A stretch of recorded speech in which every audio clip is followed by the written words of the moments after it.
Assalamualaikum warahmatullahi wabarakatuh.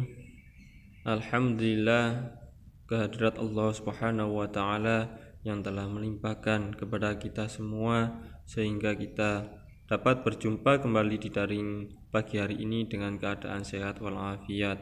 Anak-anakku SMP anak bangsa cerdas kelas 7 yang saya cintai, kita bertemu kembali di daring ini dengan keadaan sehat walafiat. Amin amin Allahumma amin. Minggu kemarin kita mempelajari yaitu indahnya sholat berjamaah, yaitu tentang betapa tingginya derajat orang yang melaksanakan sholat berjamaah sesuai hadis Rasulullah.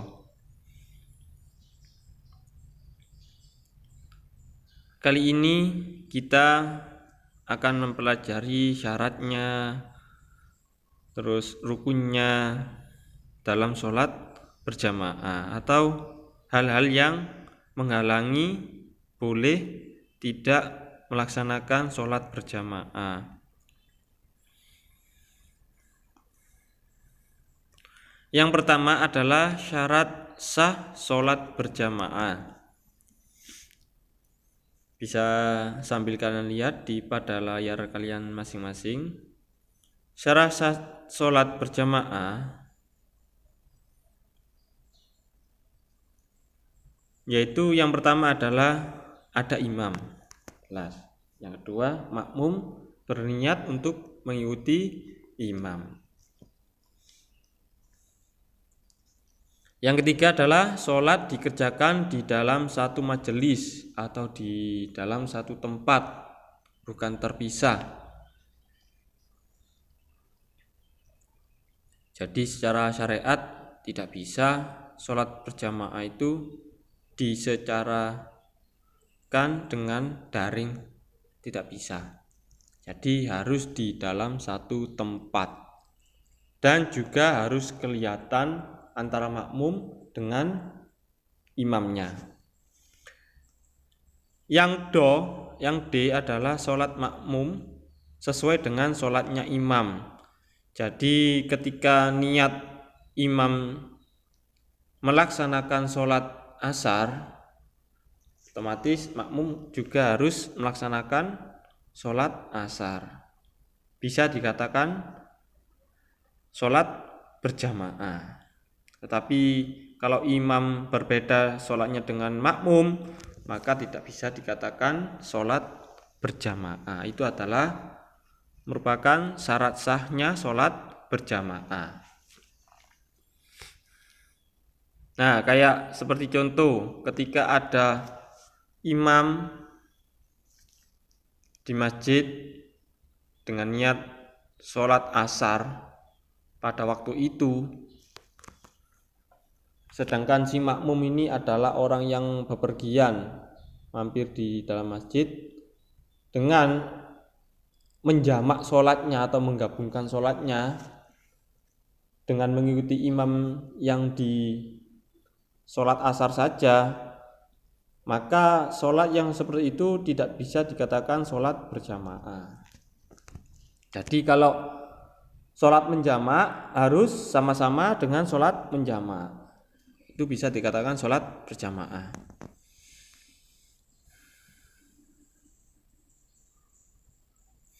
Imam adalah seorang yang memimpin seluruh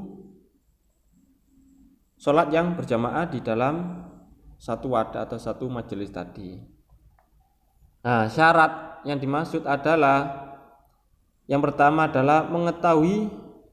Jadi seorang imam itu harus mengetahui syarat dan rukun sholat serta perkara yang membatalkannya. Jadi kalau menjadi seorang imam itu harus mengerti tentang rukun sholat. Ya, apa saja sholat itu, syaratnya apa, dan hal-hal yang membatalkan sholatnya. Kalau ada imam yang tidak mengerti seperti itu, maka tidak bisa dijadikan untuk imam sholat berjamaah. Yang kedua adalah fasih dalam membaca Al-Quran. Jadi kalau menjadi seorang imam itu membaca Al-Qurannya harus fasih, benar, lancar. Ya lebih baik untung-untung suaranya bagus dan indah atau merdu. Memang jadi seorang imam itu harus seorang yang harus pilihan memang. Secara keseluruhannya harus sempurna. Mulai dari makharijul hurufnya, tajwidnya dalam membaca Al-Quran, itu harus sempurna semua kalau menjadi seorang imam. Yang ke adalah paling luas wawasan agamanya dibanding yang lain. Selanjutnya adalah berakal sehat, baligh, berdiri pada posisi yang paling depan. Kalau seorang laki-laki boleh dijadikan imam oleh makmum perempuan dan laki-laki. Kalau seorang imamnya perempuan, maka yang harus menjadi makmumnya itu hanya orang-orang perempuan saja. Orang laki-laki tidak boleh bermakmum kepada imam perempuan. Selanjutnya, tidak sedang bermakmum kepada orang lain.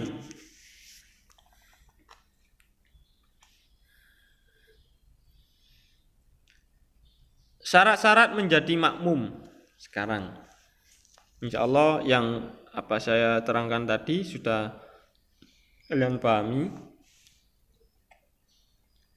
Syaratnya menjadi makmum ialah makmum berniat mengikuti imam. Jadi tidak ada seorang makmum itu tidak mengikuti imam.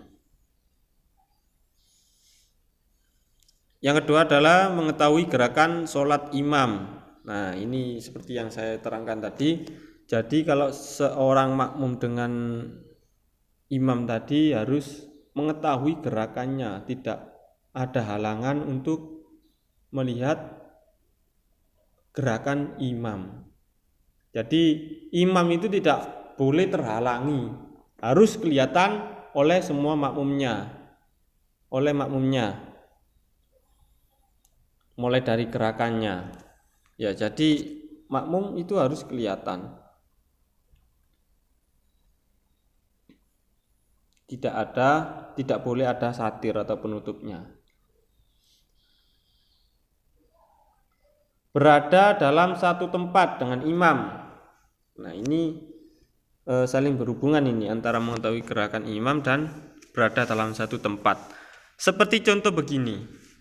Imam di masjid, kalian makmum ada di rumah. Sedangkan kalian tidak mengetahui gerakan imam, tetapi kalian hanya mengikuti suara dari imamnya saja dari rumah. Contohnya imamnya di masjid ya. Terus rumah kalian masih terdengar oleh speakernya masjid dan suaranya imamnya mulai membaca takbiratul ihram sampai salam itu terdengar sekali.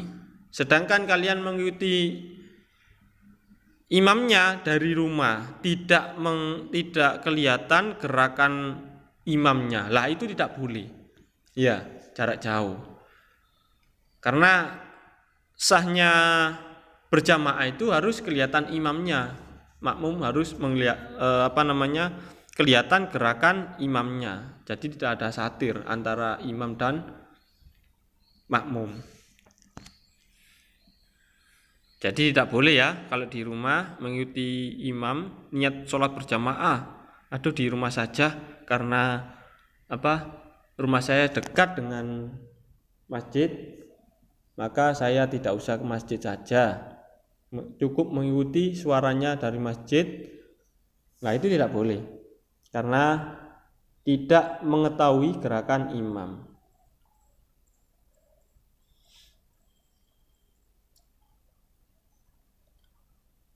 Posisi di belakang imam.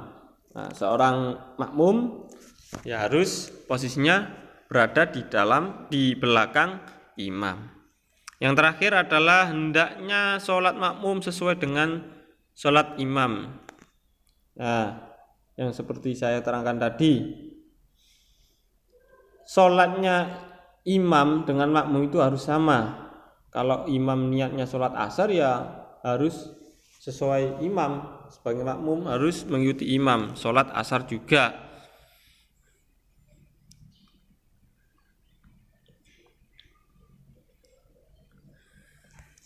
Makmum masbuk sekarang sudah dipahami ya. Kalau ada yang kurang paham nanti bisa dipertanyakan ke WA saya. Selanjutnya adalah makmum masbuk. Makmum masbuk ini makmum yang tidak sempat membaca Al-Fatihah atau makmum yang ketinggalan, makmum masbuk itu.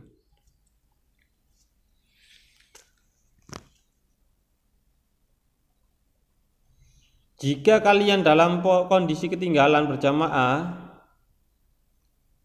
perlu kecermatan dalam tata cara menghitung jumlah rakaat. Nah, ini tata caranya menjadi makmum masbuk ataupun makmum muwafiq. Kalau makmum muwafiq itu makmum yang mengikuti imam mulai dari takbiratul ihram sampai salam. Jadi mulai pertama itu mengikuti. Kalau makmum masbuk itu makmum yang ketinggalan. Nah, perhatikan beberapa ilustrasi berikut ini di bawah ini, ilustrasi 1, 2, dan 3. Yang pertama adalah ada seorang makmum yang datang dan posisi imam masih berdiri pada rakaat pertama. Nah, makmum berniat takbiratul ihram dan membaca Al-Fatihah, namun belum selesai makmum membaca Al-Fatihah sedangkan imam rukuk, maka dalam keadaan ini makmum harus segera mengikuti gerakan imam, yaitu rukuk, tanpa harus menyelesaikan Al-Fatihahnya, surat Al-Fatihah. Jadi contohnya ya, imam kalian ketinggalan karena entah apa, waduh ketinggalan ini. Kalian terburu-buru langsung ke masjid, sedangkan imam setelah membaca suratul Fatihah dan sudah membaca ayat yang setelah Al-Fatihah, contohnya Qul huwallahu ahad, surat pendek. Nah, kalian takbiratul ihram. Setelah takbiratul ihram, kalian membaca Al-Fatihah. Imamnya sudah selesai membaca surat pendek tadi. Qul huwallahu ahad, lam yalid walam yulad walam yakul lahu kufuwan ahad.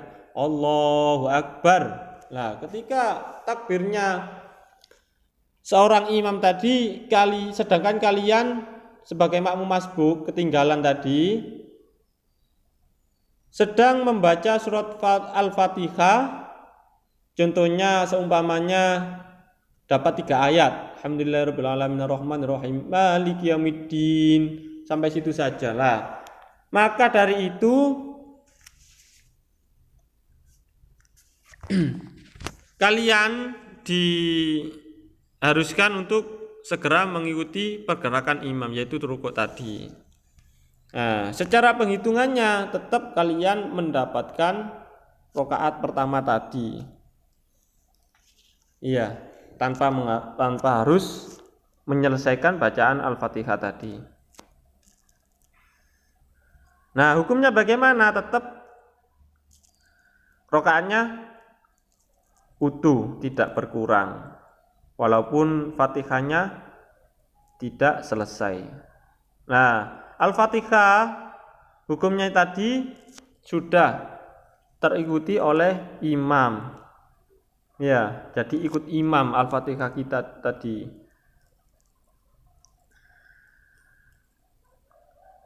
Yang kedua adalah ilustrasi yang kedua. Pada saat makmum datang untuk sholat berjamaah, imam sedang ruku rakaat pertama. Makmum berniat takbiratul ihram dan membaca Al-Fatihah. Meskipun satu ayat, lalu makmum secara segera ruku mengikuti imam tanpa harus menyelesaikan bacaan Al-Fatihah tadi. Hampir sama ya. Nah, makmum semacam ini masih dikatakan mendapatkan keseluruhannya rakaat tadi. Jadi tidak berkurang. Jadi contohnya ilustrasi ini begini. Kalian datang sholat berjamaah di masjid.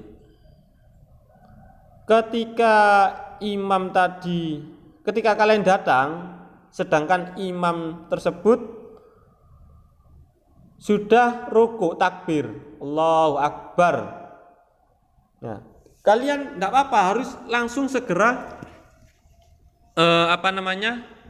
segera berniat dan lalu bertakbir mengikuti gerakan imam. Walaupun kalian membaca satu ayat pun dari suratul Fatihah tadi, tidak apa-apa. Hukumnya tetap kalian mendapatkan keseluruhan dari rakaat berjamaah tadi, tidak ketinggalan rakaatnya atau tidak tidak menempuhi bahasa Indonesianya itu, tidak mengulangi rakaat yang pertama tadi. Yang ilustrasi ketiga, pada saat makmum datang sholat berjamaah, contohnya sholat asar ini. Nah, imam sedang i'tidal atau sujud pada rakaat pertama. Makmum berniat takbiratul ihram dan langsung i'tidal atau sujud bersama imam. Akan tetapi yang seperti ini makmum tersebut tidak mendapatkan rakaat yang pertama tadi, jadi ketinggalan. Nah, setelah sholatnya selesai, salam, maka makmum tersebut menggantikan rakaat yang pertama tadi. Ya. Jadi intinya dari ketiga ilustrasi ini, ketika makmum datang dan bertakbiratul ihram, imam masih ruku, kalian sudah bertakbir ihram, maka hukumnya sholat kalian itu utuh, tidak ketinggalan. Nah, beda lagi dengan ilustrasi yang ketiga. Kalau kalian berniat, makmum berniat, sedangkan imam sudah digerakkan i'tidal ataupun sujud, maka rakaat kalian hilang satu. Maka setelah selesai salam, kalian menggantikan rakaat yang pertama tadi. Nah, jadi intinya pedomannya itu batasannya ada di ruku. Diingat-ingat di rumah, batasan dari sholat berjamaah itu pada ruku jika kalian makmum masbuk. Selanjutnya adalah halangan sholat berjamaah di masjid. Nah, kita sebagai seorang muslim, hendaknya kita kalau sholat berjamaah itu alangkah baiknya di masjid saja. Ya. Nah, jikapun ada darurat, halangan, nah itu apa saja halangannya jika boleh meninggalkan sholat berjamaah? Ada hujan yang lebat, yang pertama ini, yang mengakibatkan susah kita menuju untuk ke masjid untuk sholat berjamaah, itu boleh. Nah, contohnya angin kencang sangat berbahaya. Pokoknya intinya yang membahayakan di dalam perjalanan menuju masjid itu boleh kita meninggalkan sholat berjamaah di masjid. Sakit, yang ketiga adalah sakit, yang mengakibatkan susah berjalan. Nah, ini boleh. Nah, yang keempat adalah sangat ingin buang air atau hajat, baik itu kecil maupun besar. Itu boleh kita meninggalkan sholat berjamaah di masjid. Nah, waduh, ini saya ingin sholat berjamaah tapi ini sudah kebelet, sangat kebelet ini. Nah, jadi kalian boleh meninggalkan sholat berjamaah di masjid karena menahan dari hajat ini pada sholat berjamaah hukumnya makruh, tidak boleh ya. Jadi kita buang dulu. Kalau sudah kebelet hajat, maka buanglah, tidak apa-apa. Walaupun kita meninggalkan sholat berjamaah, tidak apa-apa. Yang kelima, yang terakhir adalah karena baru makan makanan yang baunya sukar dihilangkan, seperti jengkol, petai. Nah, ini yang harus digarisbawahi. Jika kalian mau berjamaah ya ke masjid, itu jangan memakan makanan yang berbau. Contohnya jengkol, petai, bawang. Ini otomatis akan mengganggu temannya nanti yang berjamaah. Iya. Kalaupun jika sangat ingin sekali untuk berjamaah, maka hendaknya kita harus membersihkan dulu sampai bersih dan tidak berbau di mulut kita.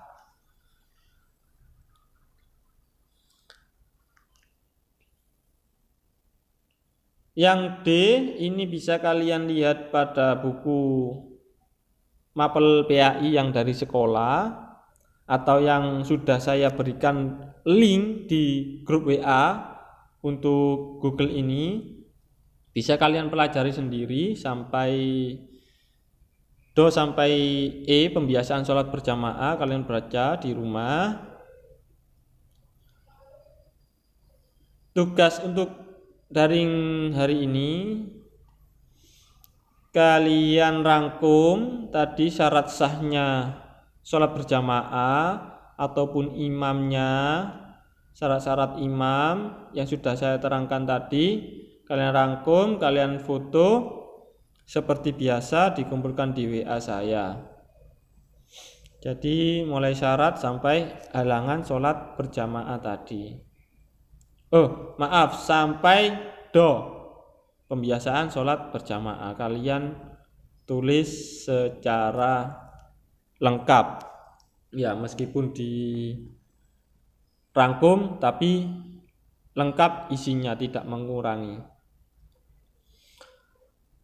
Dan tugas yang kedua, kalian jawab kedua soal ini tentang aktivitas siswa. Jelaskan mengapa kamu sering melakukan sholat dengan berjamaah, alasannya apa. Dan yang kedua, kenapa, sebutkan kenapa alasan kalian itu sering atau tidak pernah melaksanakan sholat berjamaah. Jadi sering meninggalkan atau sering tidak melaksanakan sholat berjamaah itu kenapa alasannya. Untuk minggu kedepannya kita akan review tentang soal-soal indahnya sholat berjamaah, yaitu tentang tata caranya, syaratnya sholat berjamaah dan lain sebagainya yang sudah kita pelajari.